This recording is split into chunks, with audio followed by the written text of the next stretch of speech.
We have a substantial update today on the Jack Eichel situation. Are the Anaheim Ducks very much involved, and would they prefer to do more of a hockey trade? We'll discuss what kind of offer they would be willing to make on the superstar center. Is star defenseman Jacob Chychrun of the Coyotes actually available or not? And we have several signings to discuss, including the Senators extending GM Pierre Dorion for another 3 years. All that and more coming up next.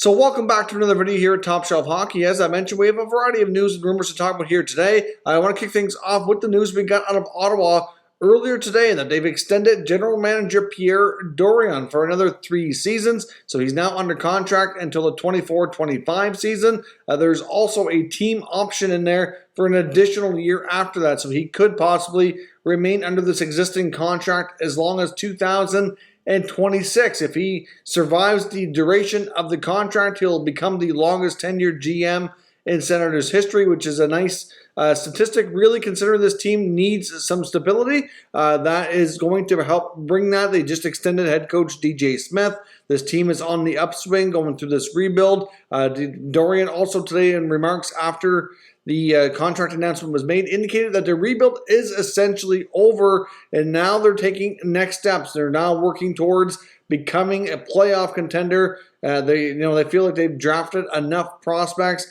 They have a good, strong pool of players to draw from here to help get this team to be more competitive and start, fighting for playoffs and eventually, possibly competing for a Stanley Cup. So obviously that's good signs. Obviously one of the big pieces of business they have left to do here is to get Brady Tkachuk under contract, and I'm sure him seeing Dorion and Smith and everybody extended the Batherson deal is only going to help things here. Of course, there's a few other big names out there like Pettersson, Kaprizov, that he might be waiting to see if one of them go first to have another comparable contract in the mix. Obviously, the Svechnikov contract in Carolina is very much comparable. They were drafted only 2 spots apart in the 2018 draft. Their stats are incredibly similar, very little difference between the two that way. Of course, slightly different styles of play. Brady's a more physical player, whereas Svechnikov's more of a skilled player, but still they get the same sort of results. And obviously Brady Tkachuk likely could be a future captain here. So we'll see how the Dorion extension could possibly impact getting the Tkachuk extension in the works, and hopefully that comes here soon enough so he doesn't miss any time when training camp gets underway. Now, we also got word today that the Montreal Canadiens will not be naming a new captain. This is not a huge surprise. Of course, we know that current captain Shea Weber will not be playing this year and might possibly be done for the remainder of his career. But Marc Bergevin did confirm, at least for right now, they do not have any intentions of naming a new captain. I would suspect that they probably won't until they have a little bit more confirmation here that he is not coming back. Until they know that for certain, I don't imagine they're going to go down that road. And if they want to name a new captain sometime in the next year, I would suspect it's going to be an easy choice. I would think Brendan Gallagher is the obvious option. Long-time tenured tab, plays his heart out every shift, signed to a long-term deal, been a productive guy for them. To me, that's a no-brainer. But when the time is right, I would suspect he'll be given the C, assuming Weber does not actually return. But don't expect the Habs to put a C on anybody's jersey for the coming season. Now, we also got word that the New York Rangers have signed RFA defenseman Libor Hajek. He gets a 1-year deal, $874,000. Appeared in 40-plus games last year, starting to get more of a regular role. There will be some more Ranger young defensemen kind of pushing and competing for spots this year, so it'll be interesting to see how his development goes. So he gets another 1-year deal to continue on with that development.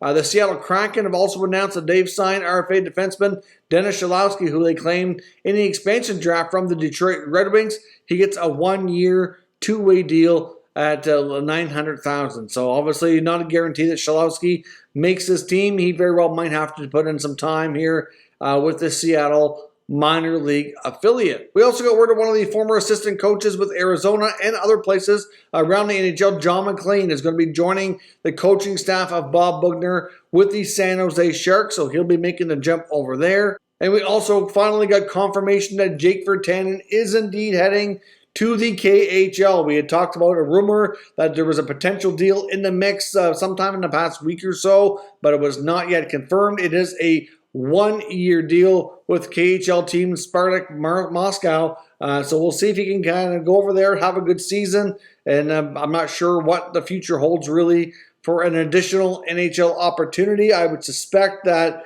the off-ice legal stuff will have to be cleared up. A good season will be necessary over there, and we'll see if anything future comes about it from NHL opportunities here down the road. Now, before we jump into the next section of our video, I do need to pause for a moment and acknowledge our channel sponsor, Manscaped. Top Shelf Hockey is proud to be sponsored by Manscaped. Of course, with Manscaped, we have a special offer here for all Top Shelf Hockey viewers where you can get 20% off and free shipping on all orders at manscaped.com. Now, of course, Manscaped just launched a brand new Lawnmower 4.0 trimmer, which is a fantastic product.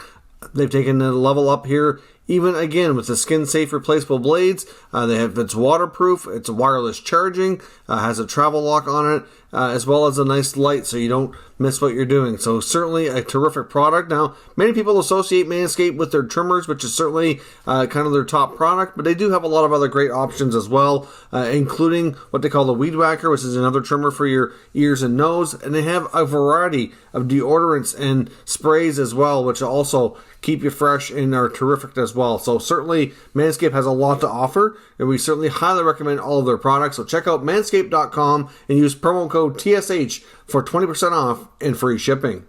So thanks very much for watching the promotional content. I do greatly appreciate that. One quick reminder, I did post it earlier on the community tab as well, but we only have a few hours left for the current merchandise sale. I'll give you a graphic on the screen with the promo code. The site-wide here is 10% off all Top Shelf Hockey merchandise. These hoodies have been selling at an incredible rate, so thank you for your support. If you want to grab one, that promo code will be good here for a few more hours until midnight Eastern tonight, September the 7th. Now, jumping into the other section of our video here today, we want to look at a couple of NHL trade rumors. Now, one rumor we're actually going to talk about is not true, and I want to put that out there, that it was something that came about on social media yesterday. It was a juicy rumor, really, and a key player here. It was Jakob Chychrun of the Arizona Coyotes, indicating that Dave Pagnotta of the fourthperiod.com had apparently put out word through NHL Network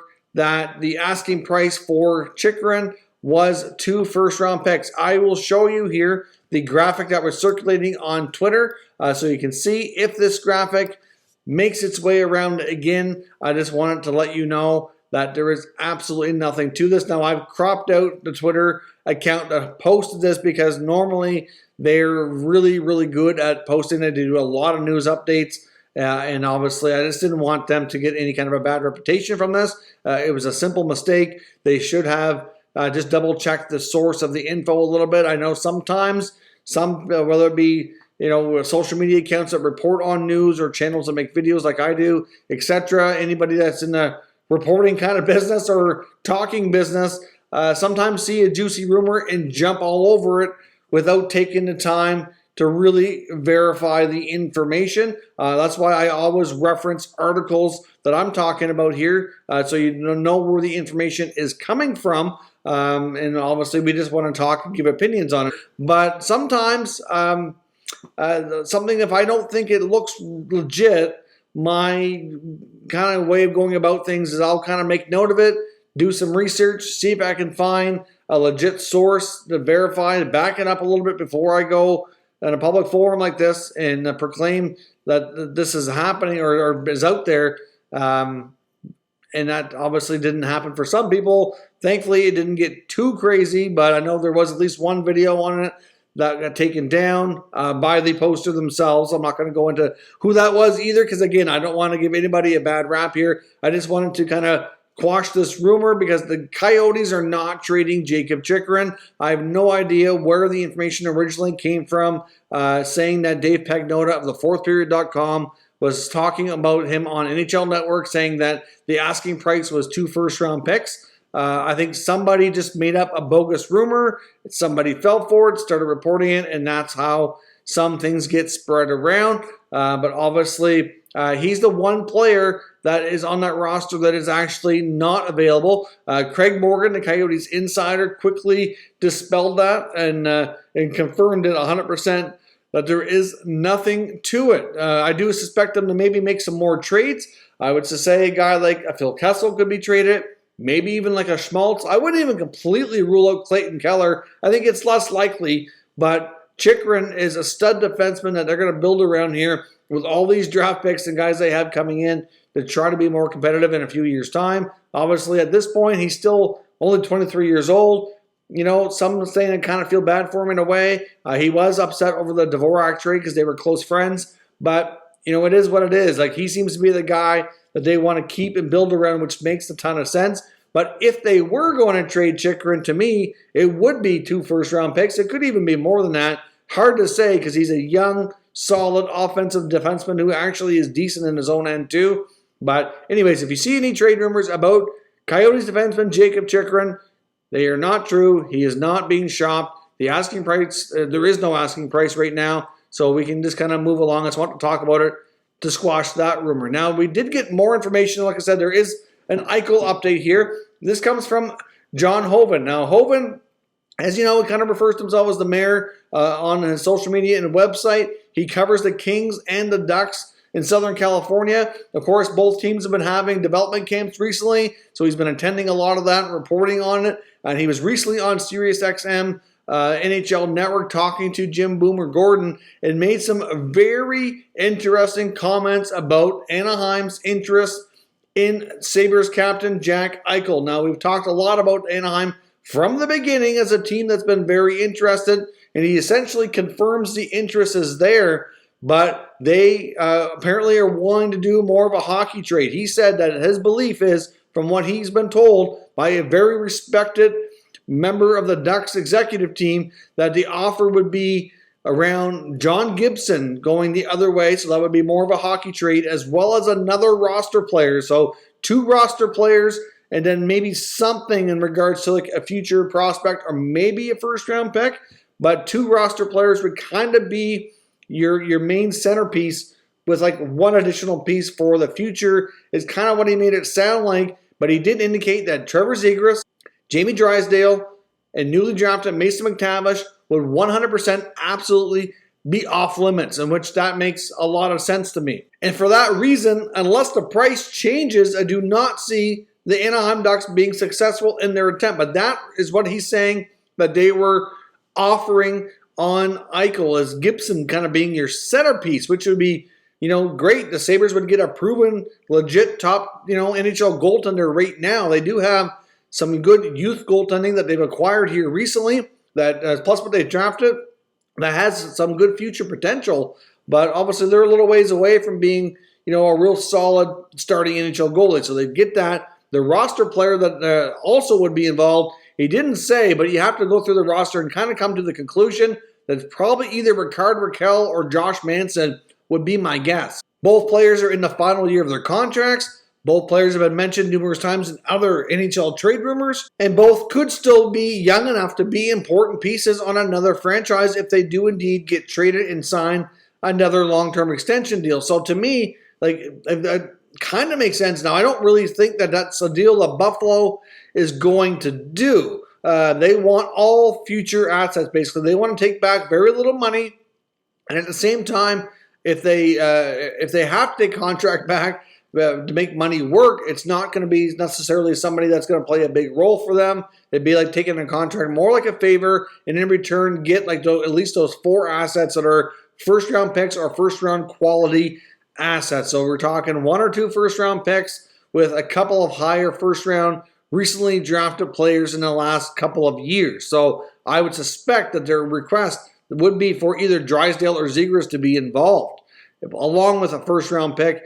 And, you know, they have other great-looking prospects like Perreault. Jacob Perreault has been looking phenomenal. You know, they have some young players like Comtois that's been doing pretty well. I would think that the asking price is going to be a combination of that.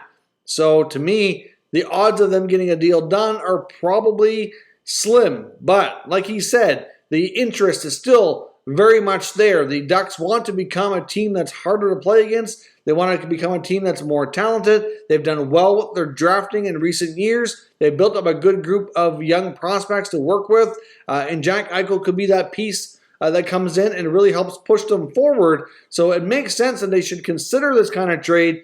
But like I said, I think what they're going to want to give compared to what the Sabres are going to want is very, very different here. So that's why we have not seen a deal. But it was just very interesting to get something from a very legit, reliable source like him to indicate what the actual offer has been. We've heard John Gibson is a player that hasn't, not exactly gone and asked for a trade, but he's been a bit unhappy with the team's direction the past few years, tired of the rebuild, wants to be able to win before he starts getting too much older, and would welcome a change of scenery, but isn't necessarily pushing or asking for it. So, I think that if a deal went down, something big in Anaheim, and Gibson was traded, it to me honestly would not be a huge shock. It's not that they don't want him, but it just might be easier to go in a different direction. They do have a young goaltender like Lucas Dostal who could possibly be, developed enough to take over the reins in a year or two. So we will see what happens here with Anaheim if they continue the pursuit here. Hoven basically said that if the Sabres do end up dropping the price a little bit and making it known that they're willing to consider a different package than what's already been discussed, that he would suspect the Ducks would certainly re-engage here and try to make something work because they'd be very interested in acquiring the top young center. But, well, of course, lots of questions around his health and all that, which we still don't really have a lot of clarity on. So let me know your thoughts on potential Ducks and Eichel trade. Do you see there being any scenario where the Sabres change their price, accept more of a hockey deal like the Ducks were willing to do, and see it happen? I think the odds are pretty slim myself, but it certainly would be very interesting to see him wearing the Ducks uniform. Let me know your thoughts down below in the comments. We'll discuss further. If you're new to this channel, make sure you subscribe. Stick around. We will keep you up to date with all the latest news, rumors, and analysis on all 32 NHL teams. Thank you for watching, and I will catch you next time.